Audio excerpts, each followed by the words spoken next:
Муфтияттын маалыматына ылайык Курман айт 31-июлда белгиленет. Мусулманчылыктагы эки чоң майрамдын бири быйыл айрым чектөөлөр менен коштолот.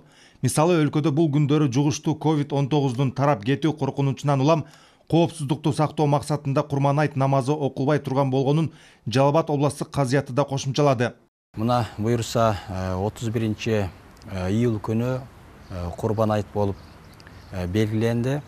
Буюрса ал күнү азыркы кырдаалга байланыштуу мечиттерибизде же болбосо аянттарда мурдагыдай намаз окулбайт, айт намаздары окулбайт.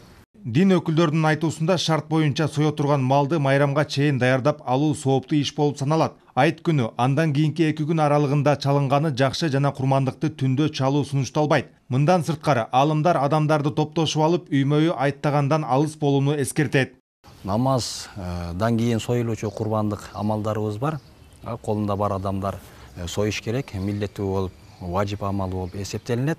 Бул ошол күн чыккандан кийин саат 7:30 баштап ошол айт намаз күнү союлат, 31-июл күнү. Ошондой эле эртеси 1-август же болбосо 2-август күндөрү да Курбан айт союлса болот. Ошол 2-август асыр намазына чейин союлуп калыш керек бул курбандык амалы. Аталган майрамдын урматына колдон келсе жетим жесир, колунда жокторго дегеле муктаждарга жардам бериш керек. Курмандыкка чалынган малдын этин таратып соопчулук иштерге бел байлаган дагы жакшы. Ошондой эле бул курбандык союлгандан кийин анын этин ошол сойгон адам үй бүлөсү менен бир бөлүгүн ошол бейбечелерге, бир бөлүгүн ошол өзүнүн туугандарына берсе болот. Кудай Таала кылган курбандыктарыбызды кабыл кылган болсун.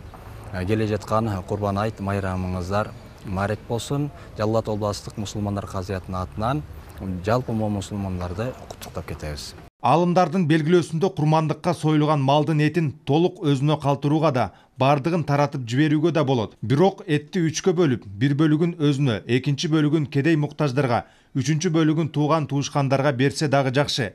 Эң негизгиси курмандыкка союлган малдын этин сатууга болбойт.